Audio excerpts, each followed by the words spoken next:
अस्सलामुअलैकुम। ये वीडियो मैं ज़मीन पर बैठकर इसलिए रिकॉर्ड करवा रहा हूँ कि ये मेरा एहतजाज है इस मुल्क के निज़ाम के ख़िलाफ़, और ये मेरा कानूनी और आईनी हक है कि अगर मुझे लगता है कि मुझे मार दिया जाएगा या मेरी टीम को किसी तरह का कोई नुकसान पहुँचा दिया जाएगा तो मैं कातिलों को पेशगी नामजद कर सकूँ, और मैं नामजद करने जा रहा हूँ। अगर खुदा न खास्ता ऐसी कोई नागहानी सूरत हाल होती है तो उस सूरत में मेरे या मेरी टीम के कत्ल का मुकदमा इस सूबे के चीफ जस्टिस, इस मुल्क के चीफ जस्टिस, इस सूबे के आईजी और इस मुल्क के हुक्मरानों के खिलाफ दर्ज होना चाहिए। इसलिए कि इससे पहले वीडियो में मैं आपको बता चुका हूं कि एक शख्स जिसे 2017 में रेंजर्स के साथ हमने गिरफ्तार करवाया था, जो जाली डीएसपी था, जब हमने रेंजर्स के साथ रेड की उस वक्त भी कपकपाती, रोती, बिलकती, चीखती, चिल्लाती, मदद मांगती बंधी हुई लड़कियों को हमने वहां से उसके चुंगल से बाजियाब करवाया था। हमारे लोगों ने उसकी टीम में शामिल होकर उसकी खूंखार वारदातों को रिकॉर्ड किया था। हमने आपको दिखाया था कि किस तरह से वो मियाँ बीवी को लेकर आया था, दोनों को बरहना करके तशद्दुद का निशाना बनाया था, बीवी को अपने पास रखा था और शौहर को भेजा था कि वो अपनी बीवी के तावान के पैसे लाए और बीवी को वापस लेकर जाए। ये तमाम तर उसकी दहशत, उसकी वहशत, उसकी बर्बरियत हमने रिकॉर्ड की अपनी जान पर खेलकर। एक लहजे के लिए जो लोग कहते हैं ना जी फेक और प्लांटेड प्रोग्राम, जरा कोई एक लम्हे के लिए ये जुर्रत करे कि लोडेड पिस्टल्स के सामने आप उसके गैंग में शामिल होकर उसके खिलाफ खुफिया रिकॉर्डिंग कर रहे हो। अल्हम्दुलिल्लाह हमने वो किया, रेंजर्स के साथ इसे गिरफ्तार करवाया। अल्टीमेटली ये शख्स बाहर आ गया, और जो ये शख्स बाहर आया है उस पर कितनी FIR हैं जरा मुलाहिजा कीजिएगा। इसकी वालिदा आंटी शबनम, उन पर जो सिर्फ अभी पिछले 24 घंटे में हमने रिकॉर्ड हासिल किया उसके मुताबिक 5 FIRs हैं। 2013 में 2, 2014 में 1, 2015 में 1, 2016 में। इसी तरह जो शख्स जो हमने गिरफ्तार करवाया, जो जाली डीएसपी था और उसने अपने इर्द गिर्द जाली पुलिस बना रखी थी, उस पर सिर्फ अभी जो हमने 24 घंटे में इंफॉर्मेशन हासिल की 7 FIR हैं। कत्ल की, इक़दाम कत्ल की, मनशियात की, डकैती की, राहजनी की, गैर कानूनी असलहे की, अगवा बराए तावान की। और ये शख्स आज भी सुबह अदालत में धमकी दे के गया है कि मैं देख लूंगा टीम सरेआम को। आज पेशी थी और आज भी उसकी जमानत, जो अबूरी जमानत उसने हासिल की थी, वो कंटिन्यू हुई है और अगली तारीख पड़ गई है। आप अपने साथ साथ भी देखते रहेंगे, लेकिन मैं आपको जरा बताता भी रहता हूं। ये दरख्शां थाने में 2016 में इस पर दफा 324 के तहत मुकदमा दर्ज हुआ। ये वजी जिस जाली डीएसपी की मैं बात कर रहा हूं, 2013 में हमने तो 2016-17 में कार्रवाई की, 2013 से इस पर मुकदमात होते आ रहे हैं और ये शख्स बाहर है आज भी। 2013 में इस पर FIR दर्ज हुई। थाना सर सैयद में पुलिस की जाली वर्दी बरामद हुई, 170 और 171 दफात लगी। 292 दफा के तहत 2013 में एक और मुकदमा इस पर दर्ज हुआ, इसकी वालिदा आंटी शबनम पर दर्ज हुआ।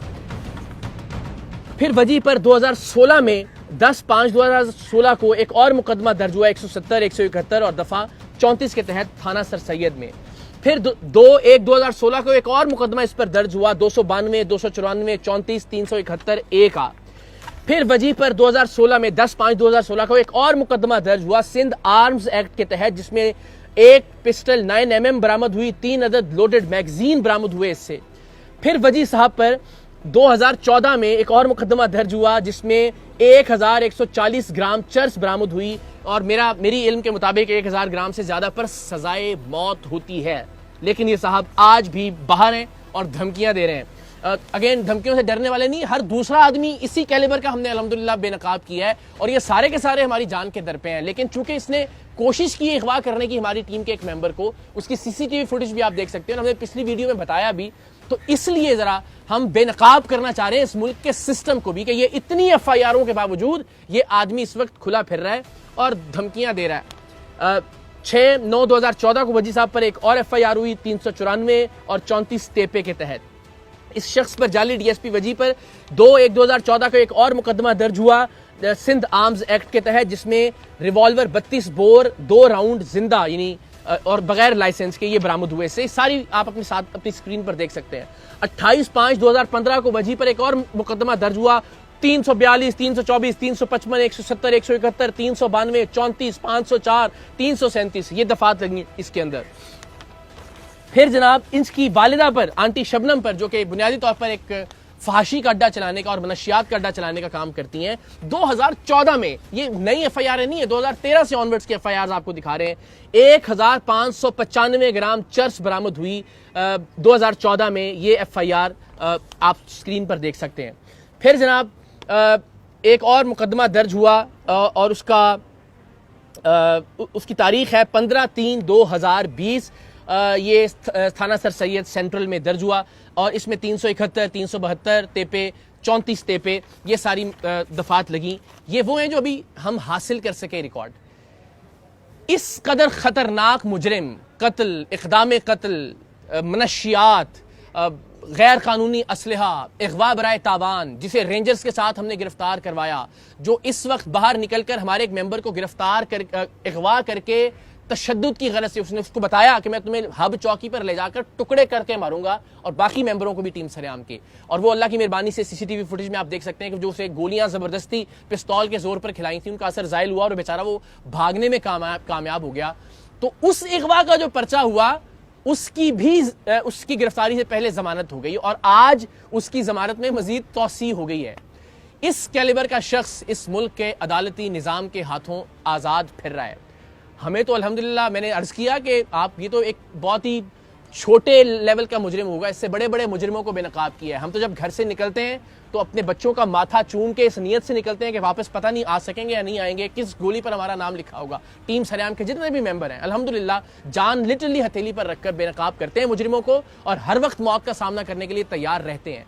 लेकिन जो खतरनाक चीज़ है, एक तो ये कि एक ऐसा आदमी जिसने टीम सरेआम की मदद की, वो अगवा हुआ, अगवा होने से वो बच निकला किसी तरह से, और उस पर जो FIR हुई उसमें उसको जमानत मिल गई उस मुजरिम को जिस पर दर्जनों मुकदमात हैं, कत्ल के, इक़दाम कत्ल के, असलहे के, अगवा बराए तावान के। और इससे बढ़कर ये कि आज भी अदालत में खड़े होके वो उस शख्स को धमकी दे रहा है कि मैं देख लूंगा तुम्हें भी और टीम सरेआम को भी। तो ये मुझे नहीं पता कि कौन सा लफ्ज़ इस्तेमाल किया जाना चाहिए इस मुल्क के निज़ाम इंसाफ के लिए। पुलिस एहलकार ज़ाहिर वो यही कर सकते हैं, उन्होंने ये इतने सारे पर्चे दिए हैं उस पर। अब ज़ाहिर अदालतों का काम है कि उसको सज़ा दी जाए, कम से कम ऐसा खतरनाक आदमी बाहर ना हो। 3 साल ये जेल में रहकर आया है और जेल में रहने के बाद इसने एक पूरा गैंग तश्कील दे दिया है और बाहर आकर जो ये कार्रवाइयाँ कर रहा है उसकी भी हम तफसीलात इंशाल्लाह जल्द आप लोगों से शेयर करेंगे। लेकिन आप सोचें, इस मुल्क में क्या आप और मैं अपने बच्चों को छोड़कर मरना पसंद करेंगे इन हालात में कि जब एक क्रिमिनल इतना ताकतवर है, एक फहाशी का अड्डा चलाने वाली उसकी माँ इतनी ताकतवर है कि इतने मुकदमात में वो इस वक्त भी जमानत पर है और धमकियां दे रहा है। और आज ही उसने एक मोबाइल शॉप पर जाकर हमारे ही एक मेंबर के शनाख्ती कार्ड पर एक मोबाइल फ़ोन भी ख़रीदा है और उसकी भी तस्वीर हमें मौसूल हो गई हैं। ये हाल है इस मुल्क का। हमें कहा जा रहा है कि जी आप पुलिस की सिक्योरिटी ले लें जब तक हम इस शख्स को गिरफ्तार नहीं करते। किस चीज़ में गिरफ्तार करेंगे? ये इतने सारे मुकदमे हैं, सब में तो उसकी बेल हो गई, वो बाहर आ गया है। मैं शुक्रगुजार हूँ DIG साउथ का, SSP साउथ का, SP साउथ का, SSP इन्वेस्टिगेशन बशीर बरोही साहब का, शिराज साहब का, जितने भी अहबाब हैं फ़ोन कर रहे हैं, हमदर्दी का इजहार कर रहे हैं, कह रहे हैं जी पुलिस एहलकार भिजवा देते हैं आपके साथ, टीम के साथ। लेकिन हम आवाम के टैक्स के पैसों से सिक्योरिटी नहीं लेंगे। हम अपने तौर पर जो कर सकते हैं वो कर रहे हैं, लेकिन इन्हीं वसाइल को इस्तेमाल कीजिए इस तरह के मुजरिमों के खिलाफ खुदा के वास्ते। वरना कोई भी शख्स जिसका बस चलेगा वो इस मुल्क से चला जाना चाहेगा। वो नहीं चाहेगा कि इस तरह के निज़ाम इंसाफ के अंदर अपनी औलाद को छोड़कर वो इस दुनिया से रुखसत हो। सो मेरी जितने भी अरबाब इख्तियार इस वक्त देख रहे हैं, बिलखुसूस अदालत से मुतल्लिका जो शख्सियात हैं, अल्लाह ने जिन्हें इख्तियार दिया इंसाफ का, उनसे दस्तबस्ता दरख्वास्त है, इस क्रिमिनल रिकॉर्ड का हामिल शख्स भी अगर इस वक्त आज़ाद फिर रहा है तो फिर वो लोग जो तनकीद करते हैं वो तो करते ही हैं, मैं भी तनकीद कर रहा हूँ। अगर इस पे तौहीन अदालत लगती है तो मैं हाजिर हूँ, गिरफ्तार कर लीजिए, जो सज़ा बनती है आप बिल्कुल सज़ा दीजिए। लेकिन अपने बच्चों के लिए, अपने बच्चों के मुस्तकबिल के लिए हम आवाज़ उठाते रहेंगे।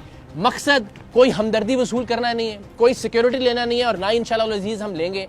मकसद सिर्फ बेनकाब करना है इस मुल्क के निज़ाम इंसाफ को, ये बताना है कि इस मुल्क में मुजरिम, कातिल, अगवा करने वाला, फहाशी का अड्डा चलाने वाला, मनशियात का अड्डा चलाने वाला कितना ताकतवर है और सच दिखाने वाला और सच को बेनकाब करने वाला कितना वल्नरेबल है, कितने ख़तरे में है। अल्लाह ताला पाकिस्तान का हामी नासिर हो। हम अपने हिस्से की शम्मा रोशन करते रहेंगे, चाहे उस शम्मा में, उस दिए में हमें अपना लहू शामिल करना पड़े। इंशाअल्लाह। पाकिस्तान जिंदाबाद।